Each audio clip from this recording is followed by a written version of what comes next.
All right, back for part two of our flight on Friday, December. I keep saying December. Friday, January 16th, 2026. It is now 8:55 p.m. Eastern Time. We are continuing flying all along the southern coast of the Dominican Republic. Once we pass through, I don't know if we'll get to the end of the Dominican Republic by the end of our third part of our flight. But if we were to do that, after that, we would be moving on to Puerto Rico, and then the British Virgin Islands, St. Croix, St. Martin, all those. But that'll be down the road. We're going to continue on with the Tony Kornheiser Show, this time from Wednesday, January 14th, 2026. So let's go. Hey, it's Tony. On today's show, Chuck Todd will call in to make his weekly picks against Reginald the Monkey. We'll also talk to Booger McFarland about pro and college football. But first, let's keep the sales weasels happy. Avoiding your easy too. I hear it halfway down, the hallway, and you go, what are your thoughts on self-checkout? Yeah. So, the best is they're so patient. Right. Yeah, they're going through with you. I'm that person who became my parents.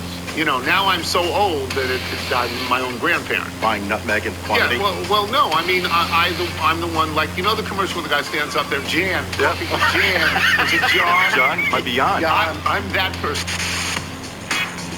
This is General George Washington, and you're listening to the Tony Kornheiser Show. So it is Nigel and I this morning. Michael has jury duty. He does. Which happens in the District of Columbia on a regular basis. I'm too old to serve in a jury, but Michael is not, and Nigel is not. And so we make accommodations for this because this is something that I believe in. There has to be participatory democracy. You have to go out there and be on juries. I know it's inconvenient, but you have to avail yourself, to be on juries so that the judicial system that we believe in continues to operate in a good way. I'm going to get to Mike Tomlin in a second. I just want to, just on a personal level, I have been drinking this, it's called Western whiskey. Sips at night, small sips at night. And I've been drinking one called Big Nose Cape for a couple of years. Like it very much. Yes. It is, on the bottle, it says Western whiskey. There are very, bourbon is a special thing, and I guess rye is a special thing, and scotch is a special thing. There are categories that you have to fit into. There are achievements you have to make to be named a certain thing. It's in the process of how it is made and what the grains are and stuff like that. Right. You just can't call yourself something if you're not qualified to call yourself something. And this is called Western whiskey. It's made in Santa Fe. I just like it, and we are grateful to have it. Yes, I believe the fellow that we've dealt with, his name is Kevin Burke. Kevin Burke? Yes. It's very nice. Extremely nice. Very nice. And a wonderful name for the whiskey, which is Doc Holliday's girlfriend. It's his girlfriend. Big Nose Kate was Doc Holliday's girlfriend. It's tremendous. Picture of her on the label. Yeah. Very, very nice. All right, let me get to the stuff at hand, which is Mike Tomlin leaving Pittsburgh Steelers. Did he jump or was he pushed? I don't know. I suspect he jumped because the Pittsburgh Steelers don't, they don't. I was stunned when the Baltimore Ravens fired John Harbaugh. Stunned. So it happened within 24 hours, and he was fired. And he'd been there for 17 years, and he'd won a Super Bowl, and I was stunned at that. I really was. I was not stunned when I found out yesterday. We had the show in order, and then about 2 o'clock, news came out that Mike Tomlin had left the Steelers. I was surprised, but no, I wasn't stunned. I would have been stunned had the Rooney family fired him within 12 hours of losing again. And yeah, I would have been stunned at that. That's not how they operate. It just doesn't work that way. Pittsburgh doesn't work that way. This is one of those rare things. You know how they use this phrase, the coach and ownership, or the coach and management mutually agreed to part ways. Right. That's not true. 95% of the time somebody gets fired. Yes. 95% of the time. I always felt in Pittsburgh that would be the case, that whatever decision was made would be mutually agreed upon, because it's just the way the Steelers operate. The Steelers have had 3 coaches since, 1967. 3. They've had Chuck Noll, Bill Cowher, and Mike Tomlin. Each of them has won a Super Bowl. I don't think there's another team like that. I don't think there's another team where the successive coaches have won Super Bowls with nobody in between who didn't win a Super Bowl. I don't think there's another team like that. And I think the Browns have had 3 head coaches in the last month. Yeah. Just for stability. There is one head coach right now in this division. Right. It's the Cincinnati guy who I thought would be fired. Right. The other 3 and still could be. Yeah. Okay. So I should talk about Mike Tomlin a little bit. I was doing Monday Night Football when Mike Tomlin was named to succeed Bill Cowher. I think he was 34 years old. And look, a lot of organizations want to have younger people. They find somebody they like. They want somebody young. They're going to get a lot of energy from them, and they're not going to pay them a lot of money, relatively speaking. I think in the case of the Pittsburgh Steelers, they really looked at Mike Tomlin and said, we really like this guy. Let's give him the job. And again, Chuck Noll, Bill Cowher, Mike Tomlin. I remember thinking when I met him how smart he was and how good he was at talking to the media. He was really good at it. I remember that in the second year, I remember talking to him in his second year, and I asked him some question. I won't say it was innocuous, but it wasn't a pointed question on any level. And he said, well, now that I've taken a lap around the track, I think I'm better qualified to answer that. And I just thought, wow, what a great phrase, a lap around the track. See it done 1 year. I've always thought that he could be great on television. Wilbon pounds his chest and says that Tomlin should be great on television. He'll make $25 million a year. He's not going to make $25 million a year. Doesn't work that way. Just because Tom Brady does and Tony Romo does and Troy Aikman, it doesn't work that way. He's never been on TV. You don't know what you're getting. Would you put him in the studio or would you put him in the booth? I would put him in wherever he wanted to be because I think he's that good. Yeah. But let's get to the, my personal feelings about Mike Tomlin are all extraordinarily positive, even though I haven't talked to him in years. I really, really liked him. But let's get to like what's happened, with the booing of Mike Tomlin and how this works. People get booed. You don't think they should, but they do. Giannis Antetokounmpo last night was booed in Milwaukee. Right? He gave him a championship. Yeah. Wasn't that long ago. He was booed in Milwaukee. Fans are fickle. Tomlin understands this better than most. Tomlin, everybody else makes a big deal over what happened with the booing of Mike Tomlin. But Mike Tomlin didn't make a big deal out of it. Mike Tomlin understood it was the prerogative of fans to do things like that. Okay. What are the reasons he was booed?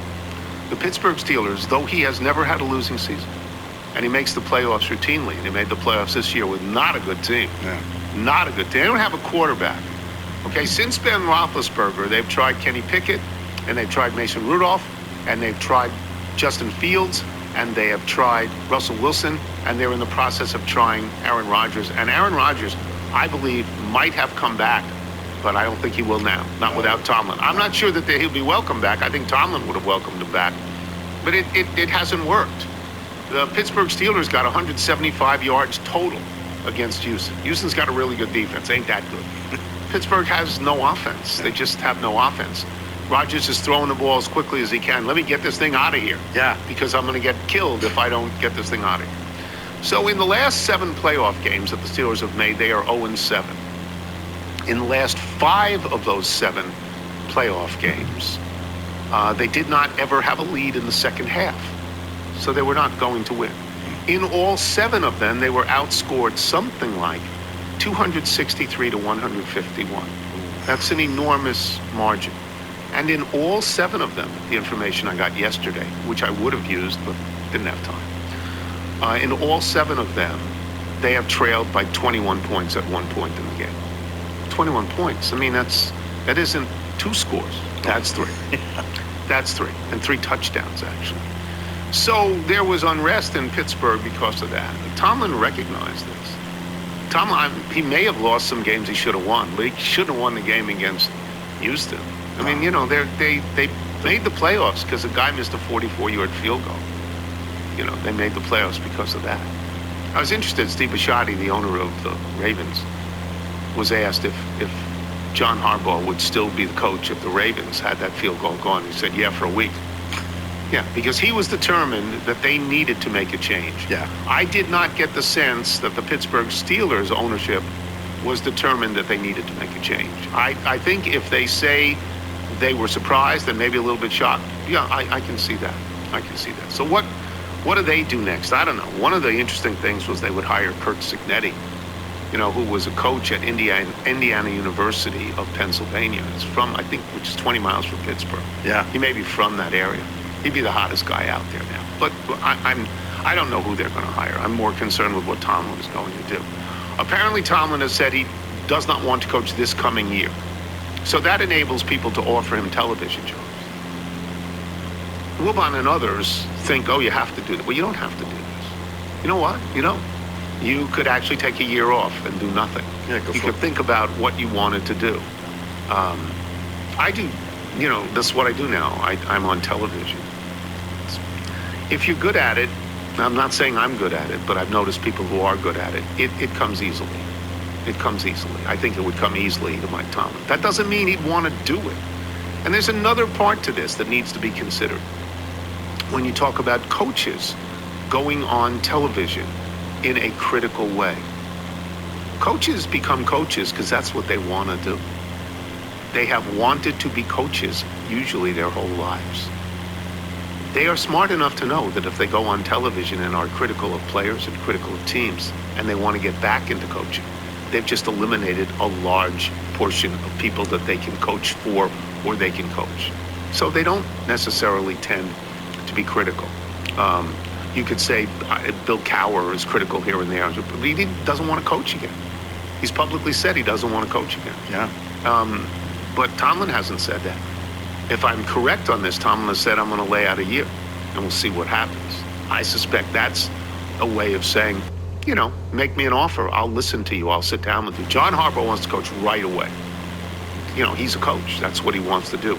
Jim Harbaugh would go from job to job, coach right away. Andy Reid went from Philadelphia to Kansas City, coach right away.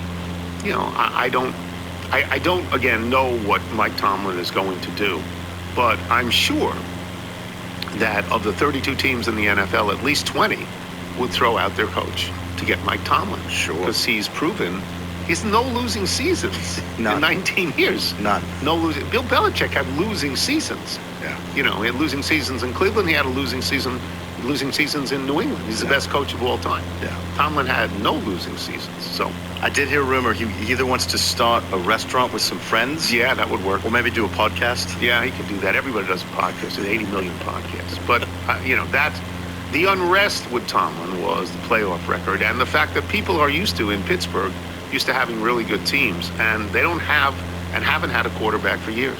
Yeah. They haven't. I remember hearing, a few weeks ago that Ben Roethlisberger, who played for Tomlin, said maybe it's time for him to go, and thinking, hey, you shouldn't be saying that.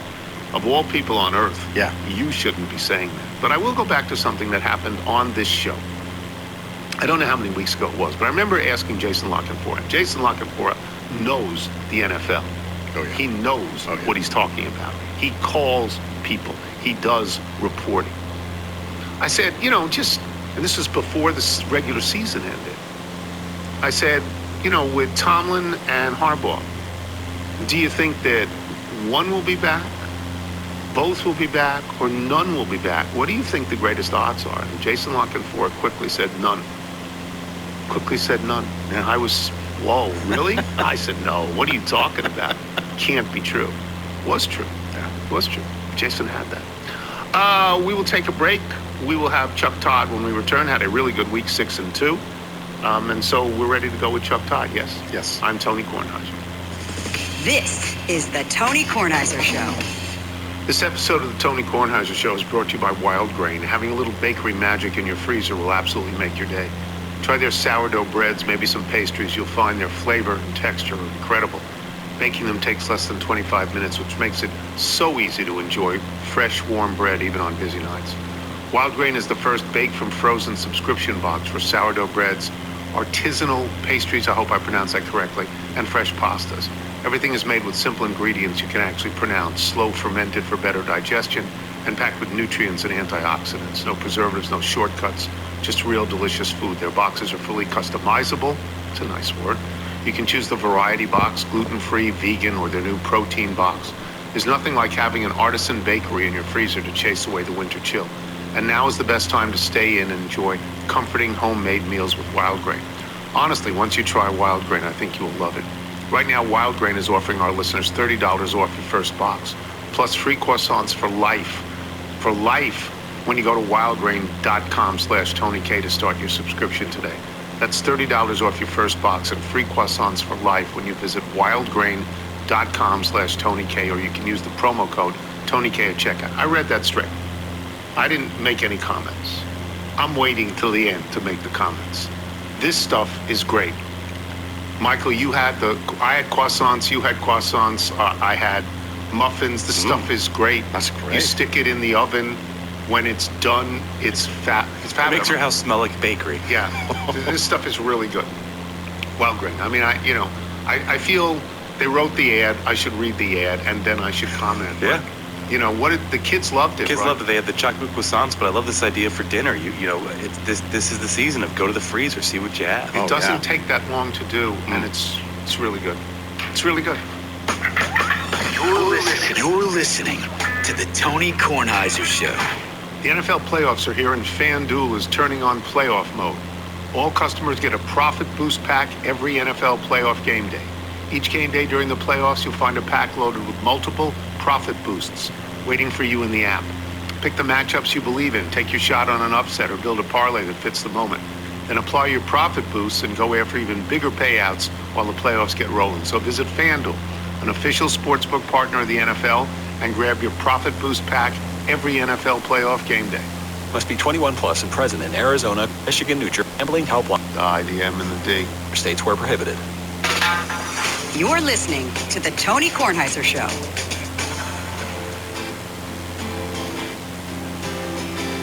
This is a song called BIMD. There are periods between the B, the I, the M, and the D. I don't know what BIMD stands for. Bring me an immediate doctor seems possible, BIMD. Bring me an immediate doctor. This is a group called the Mixed Apes. Normally, Nigel gives me copy as to who these people are. They, the emails that they send, and we read it. I have nothing in front of me about the Mixed Apes. I forgot. I printed it up. Sounds like mixtapes. Yes. But anybody that's going to call themselves the apes of any kind, right, is on my team. Okay. So I forgot to bring in their email. I'll bring it for Friday's show. Terrific. For some explanation. We'll go back on it. Go back on it. They play in Chuck Todd, and this week's picks with Chuck Todd and Reginald the Monkey are brought to you by FanDuel Sportsbook. Make every moment more. And Chuck started out 0-2, and we feared for Chuck, but he won 6 in a row. Chuck finished 6-2. He is now 71-67. And I should say that Jeff Ma has hit a cold patch. And Chuck Todd, and there's not that many games left. There's 7 games left, really, after this week. There's just or maybe less than that. There's not that many games left. But if Ma stays cold and Chuck and Carville get hot, there's a chance that we have chaos at the top of the board, which would, of course, make me happy. Were you nervous? You missed the first 2. I am. I'm really nervous here because, I don't know when Carville will deploy the 12-star special. Yeah. Right? That comes at any moment. Right. And it's like, he's going to get you. No, I'm relieved College bailed me out. Yes, absolutely. So College bailed me out. Then added to the thing. I'll be honest. I know everybody else has gone back to work. With Miami still in the playoffs and and the college football season still going, I still can't focus. I'll admit, I can't get enough of what's happening down in Miami. This is very exciting. This is not the game that I expected. It is not for the national championship. Are you happy about that? Are you glad to be shocked like that as a sports writer? Yeah. If I were still writing, I'd be thrilled. Copy. Because I would continue to go back to the same well about Miami being the last team in and how there was a combination of circumstances that made them very lucky, and I would not have put them in. Can I share something fun with you guys? So, I was pretty confident Miami was going to somehow get it. So I put $100 on Miami to win the title, 150-1. Wow. So I'm sitting on that right now. Well, you want to sell it to someone because you're going to bail out? I'm trying to decide how to. Look, I'm not an idiot. I'm not letting it ride. I'm going to get my money out of it. But I'm trying to decide how to do it. You know, they offer you the cash out, or do I just bet on Indiana? Which is just sort of, I don't know if I can bring myself to do that, but or maybe I do let it ride. I don't know. I understand the conflict here, and so you know, and then there's a but. It's a nice chunk of change. Yeah, I mean, you could do that. Oh yeah, it's a nice chunk of change. Oh sure. You know, basically pays for my gambling this year is the way I would look at it. Yeah, I think it's great. I think it's great for you. But I will say this, that Indiana has looked spectacular. Oh, I've never seen this. I am very worried that Miami is like the eighth actor in the credit in the supporting cast of the Hallmark movie, and the stars are Kirk Signetti and Fernando Mendoza, right? And we're just sort of, you know, we're just chum, right? And that I am a little nervous about that we're just supporting cast in some larger Hallmark movie story here. So let's go to that game right away. Indiana minus 8.5 against Miami on Miami's home field. Are you going to go with Miami because you like 8.5? Look, I'll say the same thing I did before the Ohio State game. I'm not sure Miami's going to win this game, but I know they're not going to lose by more than one score. And what evidence is there that Miami knows how to get? I mean, it's been 3 years since Miami lost a game by more than 8 points. Really? Yeah. Wow. Okay, their 4 losses over the last 2 years have all been 1 score or less. They've all been, you know, last minute this, last minute that, and overtime in SMU, all this stuff. They don't, the way they play, right? They keep the ball for 10 minutes, right? Maybe they only get a field goal. Maybe they miss the field goal. But they eat up clock, and it's just, they make it very hard for anybody to get margin on them. So I just, you know, I think it's a disrespectful line, this 8.5. And I think it's a great motivator, too. But I mean, I swear, this is not just green and orange glasses. You know, green and orange glasses say they're going to win. This is, I think, just way too big of a spread. Okay. And I think it's all recency bias. And here's another way to look at it. I don't know how much you watched the Miami Ole Miss game, but Miami should have won that game by a couple scores. They kind of sloppy. They were sloppy. They sort of kept Ole Miss in the game. If Miami wins that game by 2 scores, and Indiana wins by doesn't win by is this game 8.5, right? I think the blowouts are sort of blinding folks. So to borrow a Jeff Ma-ism here, I think you're seeing that if you just looked at it through the process eyes, you'd be like, okay, all the hype's with Indiana, so this is when you zag to Miami. Okay, but makes sense. That's a lot. That's a ton, and so I love that. Good luck with that. Let's do the 4 pro games. Buffalo is getting 1.5 at Denver. Buffalo had a great win. Don't know if they can do that again. They got one guy. Denver's waiting for them. Who you got? It's the NFL scriptwriters. They got to have Josh Allen in this, right? What happens if they lose Allen? He's a big deal. Yeah. I'm not a believer in Denver. I know they have a good defense, and it's always not easy to go to that elevation and all that. But you know, he played at Wyoming. Yes, he did. You know, so he knows what it's like in that elevation in that weird weather. So I'm on Buffalo. I think they're, if not, as we said last week, if not now, win for Josh Allen. No Mahomes. No Lamar. That's why I picked them last week when Wilbon did not. I did. All right. 49ers, biggest surprise in the first week. 49ers beating Philly in Philly, getting 7.5 at Seattle. It's a lot. It's a division game. Seattle killed them the last time they played, which was only 2 or 3 weeks ago. Who you got? You comfortable with Sam Darnold in the playoffs? Not yet. Yeah, me neither. I'm going to take Shanahan in the points. And I know Seattle blew them out. Yeah. At 13-3 could have been 30-3. Yes. That's right. No. It was weirdly not close, but you know, Shanahan's got a bag of tricks. The Sam Darnold, you know, asterisk. So prove it to me, Sam. That's fair. So give me the Niners. All right, Houston looked good against a nothing team. Come on, let's be fair. Pittsburgh has nothing. They are getting 3 at New England. The quarterback at New England is not going to be the sitting target the way Aaron Rodgers was. Who you like in that? And Houston showed no offense. None. I was just going to say. Nothing. C.J. Stroud, what happened? Something's wrong. Yeah, something's off there. That's my only hesitance. That defense is ferocious. Yep. Is this a night game or not? I don't know. I think it is not. I think the Bears game is the night game. The Houston Patriots. Yeah, it's at 3 p.m. ABC. So this is the sort of the dusk. Yeah. That's probably a minor help. I'm a little nervous here about a dome team in that cold weather. Mm-hmm. And all of that.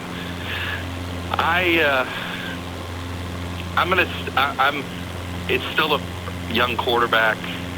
Give me the defense. Give me the points in the defense. You're going to take 3 road teams so far, and the next one is the Rams at the Bears. Was that a bad call last week with the road team? No, not a bad call at all. The Rams are at the Bears. The Rams are favored by 3.5. The Bears are the 2 seed. The Rams are not.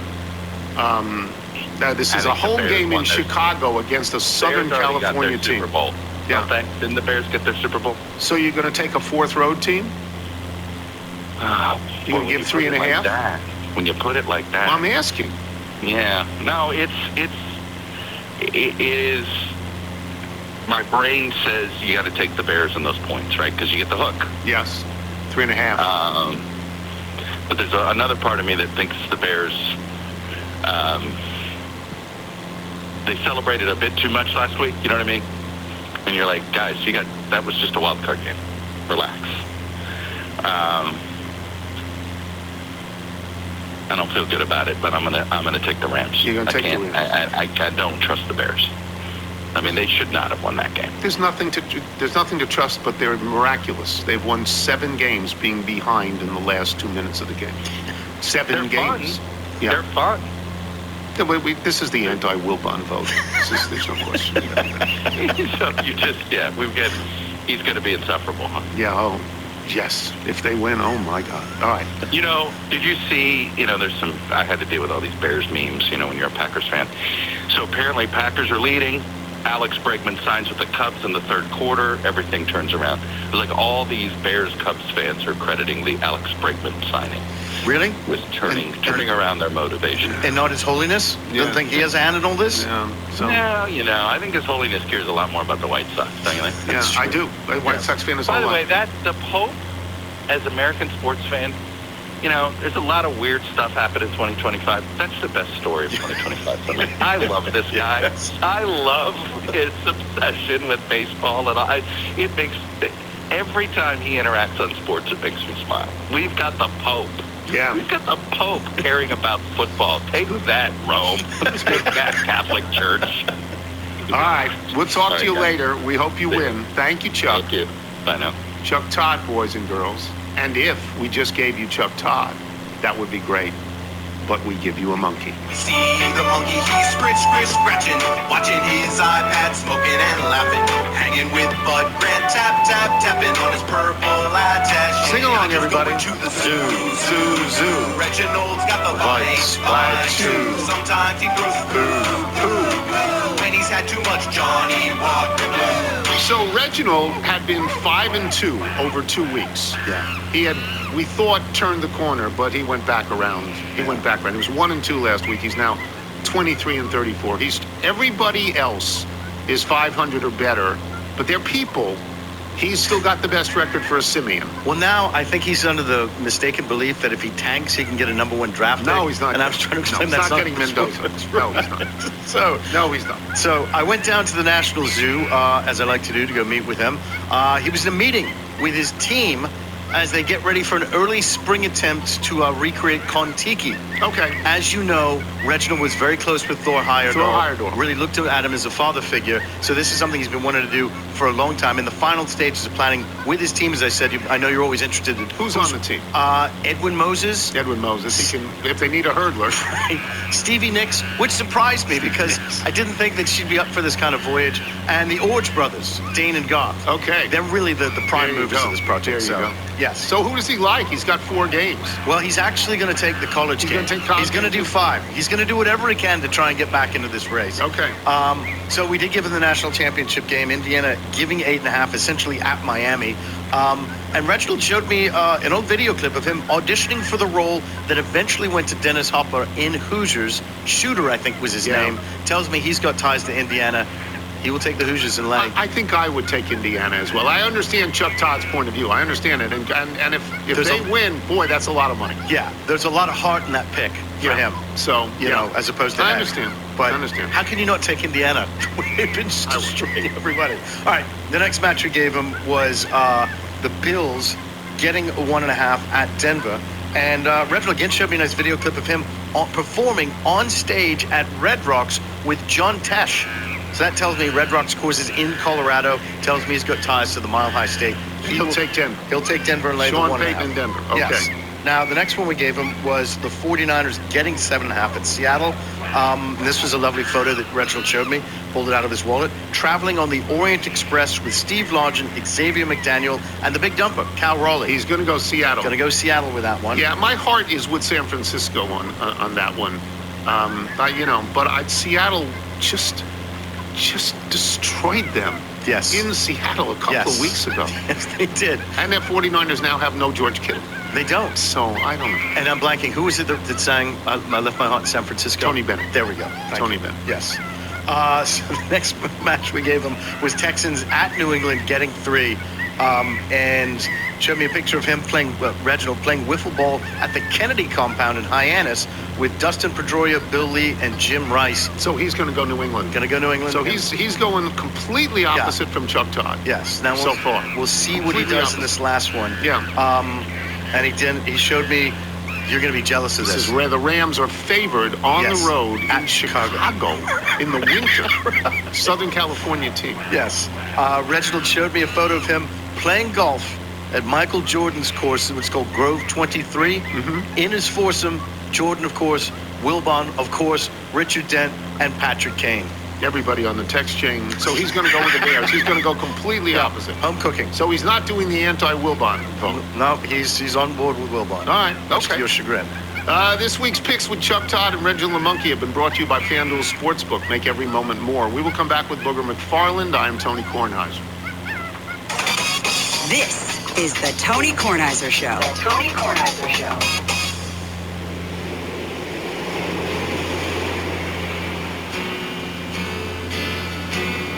Once again, these are the mixed apes or the mixed tapes. We don't know exactly what it is because Nigel did not provide all the information that we needed. It is mixed apes. This is a song called Simple, and it plays in Booger McFarland, who is great for us because he can talk about the pros and he can talk about the college. Let me get to the college first. Your thoughts on Indiana and Miami. Indiana has been a juggernaut. What are you looking at for that game? Yeah, I think, a lot of people can't wrap their heads around, Tony, just how good Indiana's been, because you say the name Indiana, but they've been the best football team all season. And I think, if you just watch the tape and watch them on the field, they got a quarterback who's going to be drafted #1 in the draft, going to Las Vegas. They got a head coach that exudes confidence and brashness and toughness and everything you would want in a head coach. They're one of the older teams. Here's something I don't think a lot of people know, Tony. So if you think about like BYU back in the day, and even to a certain extent now, BYU was always an older team because a lot of their players were on missions. Yes, correct. Yes. And so they were playing with guys that were 23, 24 years old. Right. Well, Indiana is basically doing the same thing, and they're doing it because of the players they targeted. They targeted older players. I want to say 48 to 50 of their players are between 22 and 24 years old. So what does that mean? Basically, it means that they got a 22-year-old going against some 19-year-old. And, talent aside, the body is physically more mature at 22, 23 than it is at 19. So you combine all those things together, Tony, I think you see why they've been really good this season. If Miami plays up to their potential, Miami can compete with them. But the key is going to be, can Miami not shoot themselves in the foot? Can Carson Beck play to a level which we think his talent can do?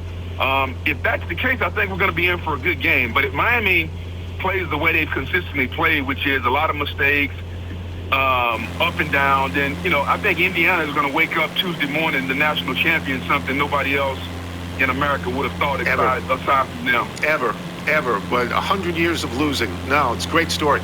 It is a great story. Let me turn to the pros. You played in the league when Mike Tomlin started coaching with the Pittsburgh Steelers. Were you surprised? Were you stunned? What are your thoughts on him walking away? I'll take you even back further. Mike Tomlin was the secondary coach in Tampa when I was there. So okay. I saw a young Mike Tomlin. Mike Tomlin and I used to have conversations on the practice field, walking off the practice field. He was always inquisitive about other positions outside of the one that he was coaching. And, you fast forward to now, I've not been surprised one iota everything that Mike Tomlin has achieved. What you see is what you get. He's very detail-oriented.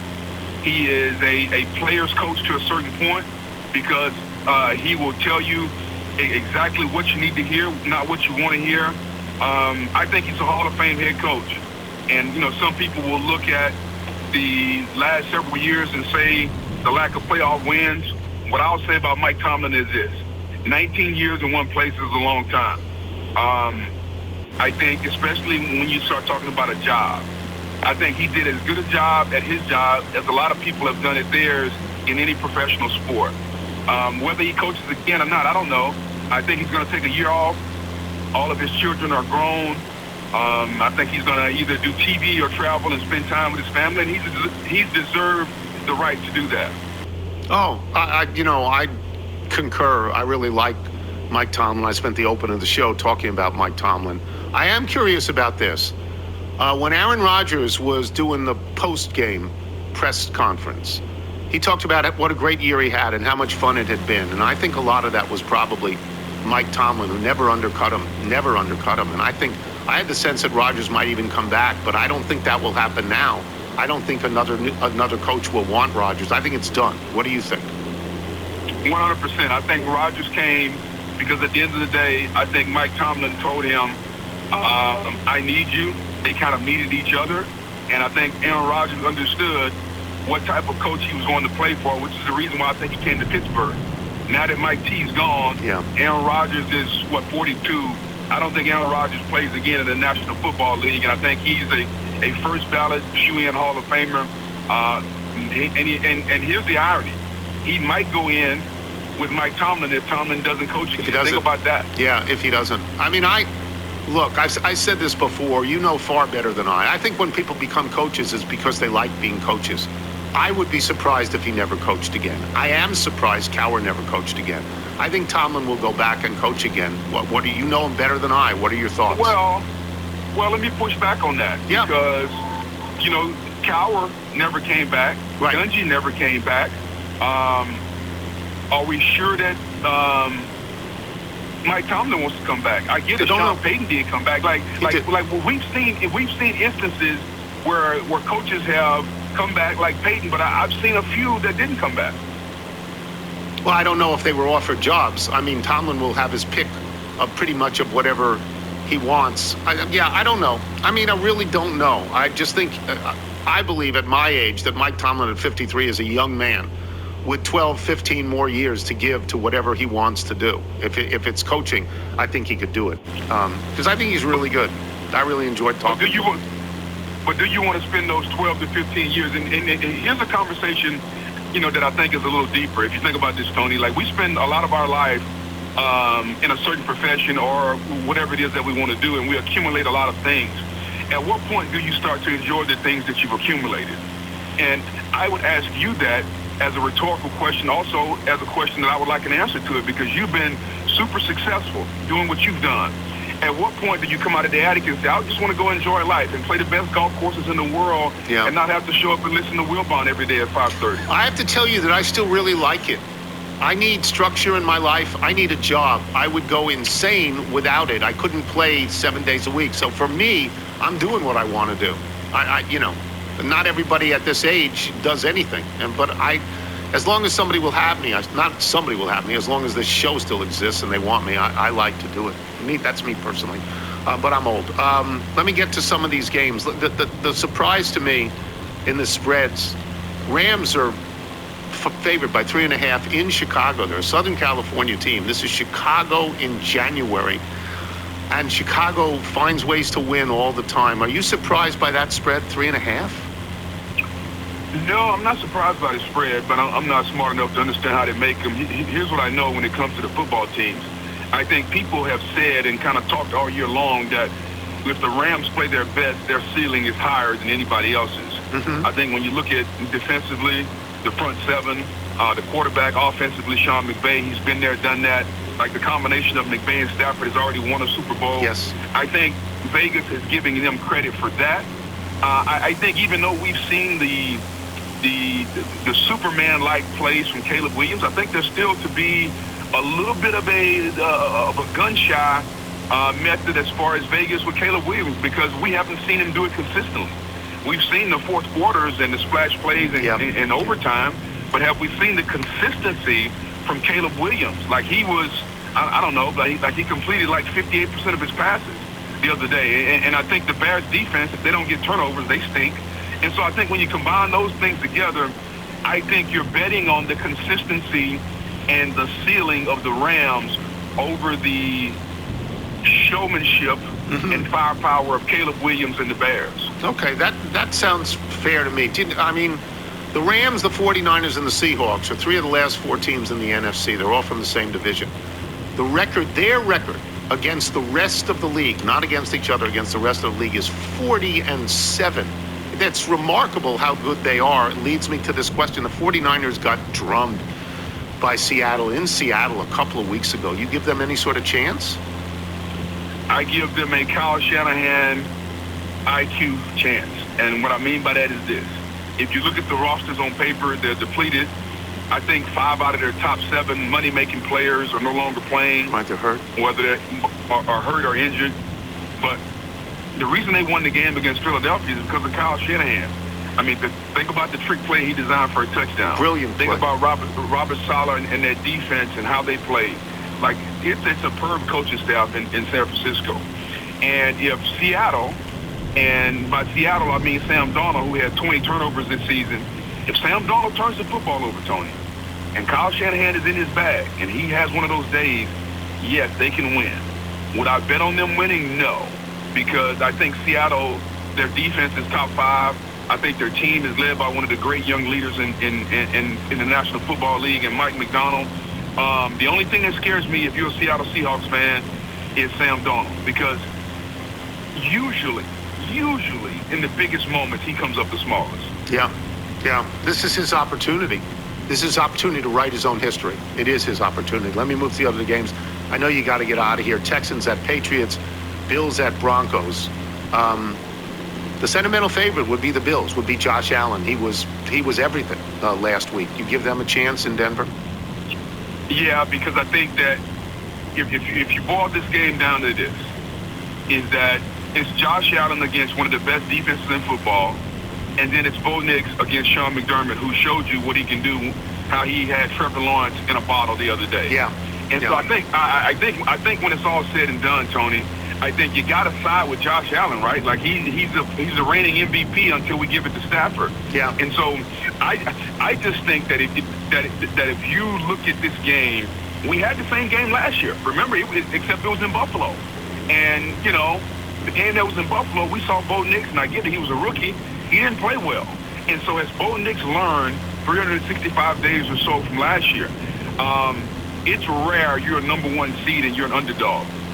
Denver opened as an underdog, and I think if you were a betting person, you probably put a lot of money on Josh Allen, and I think I would take some of that Kornheiser money that you've been storing in the attic, and I think I would put my money on Josh Allen, and I know it would be an upset.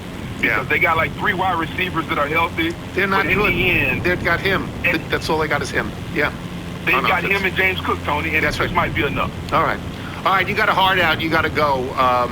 10 seconds, Texans, Patriots. Who you like? Texans got the best defense in football. I believe in defense. I played on one.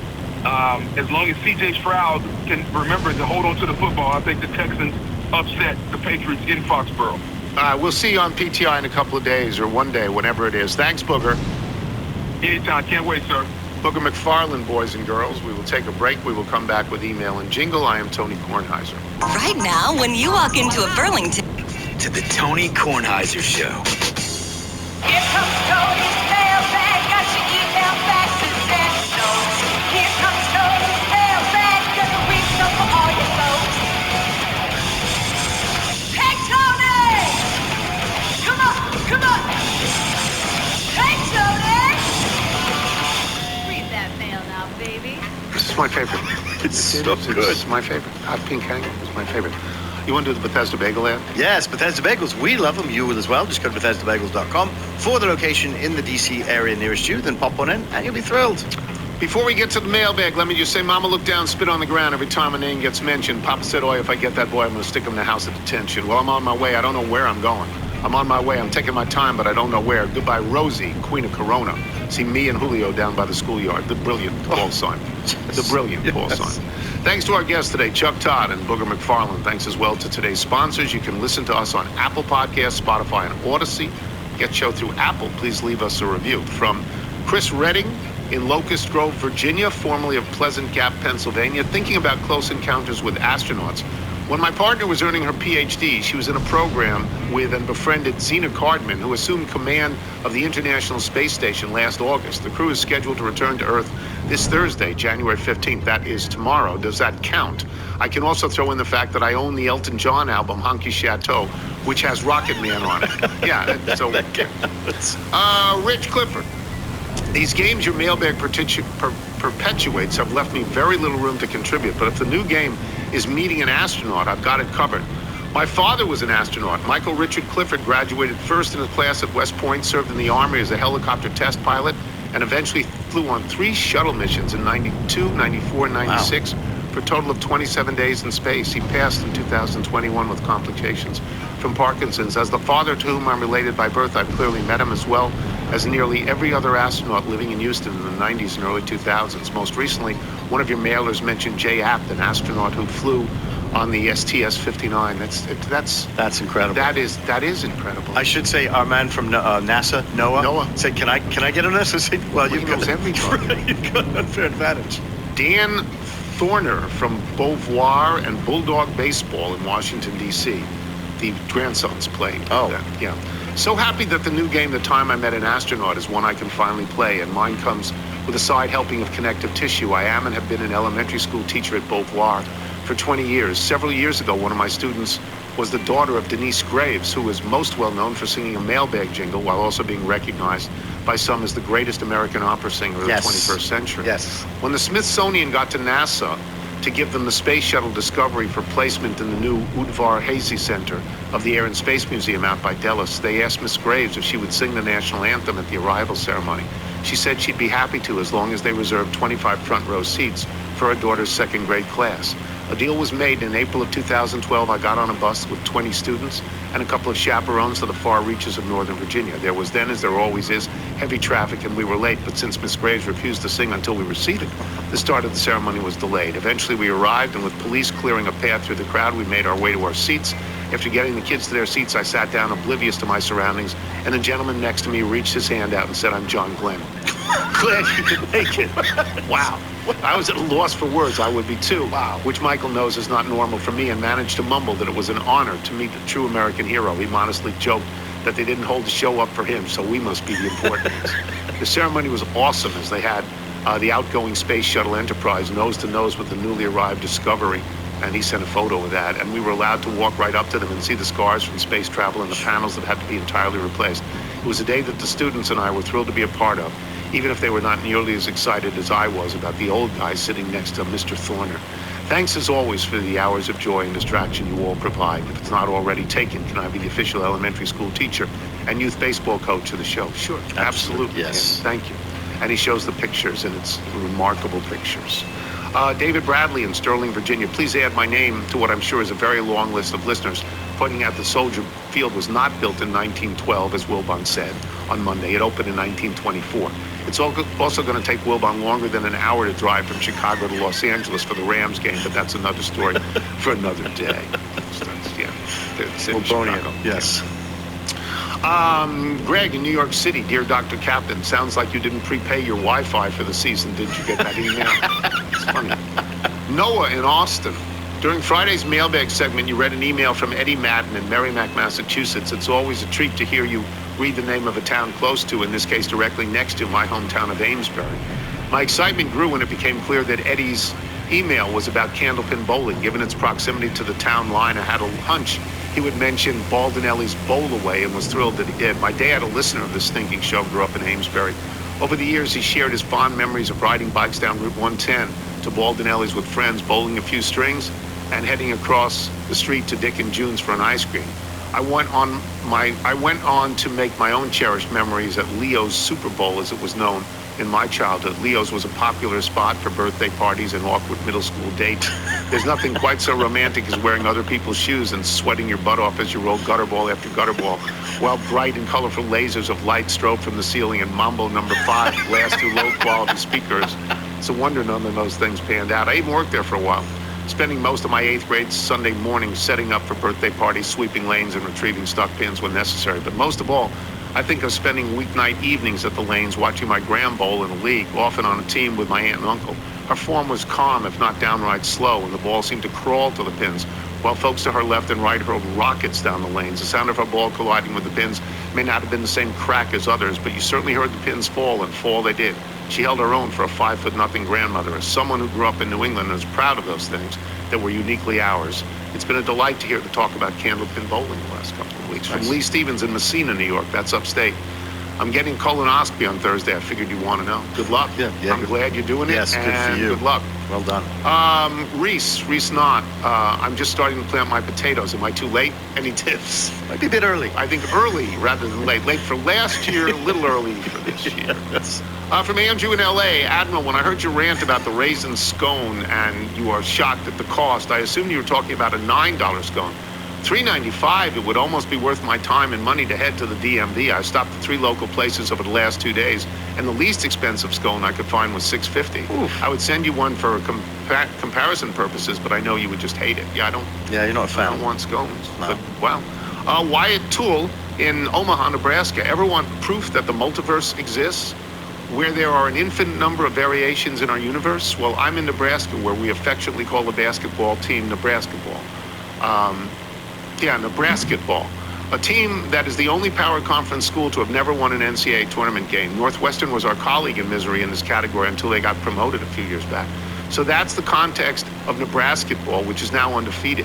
Most now know that Indiana football was the losingest college football team in history. So it's fair to say that we are the only universe where Nebraska ball is ranked in the top 10 and Indiana football is in the national championship game. I bet there's another universe where you and Kerry Russell locked eyes on set of The Americans and ran off together, leaving Matthew Reese in tears. But every universe in the multiverse has an old ball and orange curmudgeon, because your crankiness is not bound by the laws of interdimensional physics. From Cameron Thompson. On Monday's show, you seem to struggle with the concept of kilometers. I thought I would write in and try and explain it to you. You see, like most countries in the world, we use the metric system. In this case, we use the meter to measure distance. A millimeter is 1/1000th of a meter. A centimeter is 1/100th of a meter, and a kilometer is 1,000 meters. See, pretty straightforward. Now, can you please explain the relationship between yard, feet, and miles? I'll hang up and listen. No, I can't. No. I think Nate Bargatze Yes, can. I was going to say, Nate yes, can. I Nate. can't. From Eugene, I'm a fairly new listener to your podcast. Not Eugene, Oregon, Eugene the person. But I've been watching PTI for well over 20 plus years. If I had known about your podcast, I would have been an avid listener there also. I thought it funny that today when I saw an Apple update for my phone that it now provided an option to cancel the update. The update gods must be listening to you. Nice. From James Clements in Culpeper, Virginia. As I'm sure many other listeners can relate, my intelligence is held in low regard by the person to whom I'm related by marriage. As a consequence, things I spend a lot of time doing, like listening to this podcast, rarely generate more than an eye roll. She would rather spend her free time discovering new music. Well, my worlds collided this morning when she was so excited to tell me that she'd just heard this great band with the best name, Post-Sex Nachos. My immediate reaction was to eye roll and let her know that thanks to the podcast, I've known about the band for years. By doing so, I confirmed her opinion of me. If only I'd replied, good thing I bought tortilla chips at the Safeway yesterday. I might be melting cheese right now instead of writing this email. Thank you and the team for making all of us littles a little bit smarter, even as we do all we can to keep proving otherwise. From John Tagliarini, I wanted you to know that construction continues on State Street, Highway 69, between 1st Street and 11th in Ankeny, Iowa. I'd avoid if possible as traffic is slow and you can't make left-hand turns. It's a good update. Thank you. Nick McCabe in Allen Park, Michigan. The Golden Globes finally awarded a Golden Globe for Best Podcast, and Mr. Tony doesn't win. Worse yet, he isn't even nominated. Amy Poehler won, but does her podcast give information for life? Does she have a monkey on the podcast? Guess you should have sent the voters a box of that. Maybe Mr. Sherman can fix this. Yeah, we were nominated. Yeah. Good for her. She's funny. She and very Tina funny. Fey. They're funny. Yeah. Congrats. They're funny. Congrats. From Jeff Bartlett in Pittsburgh, Pennsylvania. Dear Captain Ron, the recent talk about dialing for dollars and bowling for dollars brought to mind the story and not so happy ending for a Pittsburgh Bowling for Dollars host in 1980. Nick Perry, who in addition to hosting Bowling for Dollars on a local Pittsburgh television station, was also the announcer for the Pennsylvania Lottery's Daily Number Show. The game consisted of 3 machines with numbered ping pong balls. A numbered ball was taken from each machine, which would then be the daily number. Mr. Perry, who was one of 2 people who had access to the machines and a few co-conspirators, decided to fix a drawing by weighing down all balls except 4 and 6 with small drops of paint. That night's drawing resulted in the number 666 being drawn. However, the unusual betting patterns caught the attention of lottery officials who started an investigation. The co-conspirators quickly gave up Mr. Perry, who was eventually convicted of several crimes and sentenced to 7 years in prison. Ooh. This crime became the basis of the 2000 movie Lucky Numbers starring John Travolta and Lisa Kudrow. Yeah. On a separate note, my birthday is on Sunday, the 18th. Just curious where you'll be, and when would be best for me to call. Patrick Vincencio, Laurel, Maryland. Dear Doctor of Humane Letters, illegal scream. That's it. That's it. Illegal scream. Yeah, kept going. And Tim Owens in Lakeland, Florida. This is my 3rd email. I'm a 2-time loser. Would it help to mention that I'm a 65-year-old boy? I also like the show so far. So far. You're in. If you're out on your bike tonight, everyone, as always, do wear white. What is Argo mean? Argo? You don't know? It means Argo yourself. All right, for the last couple minutes, we're going to go back to that other podcast on the final episode of Stranger Things, House of R. Subscribe to that one as well.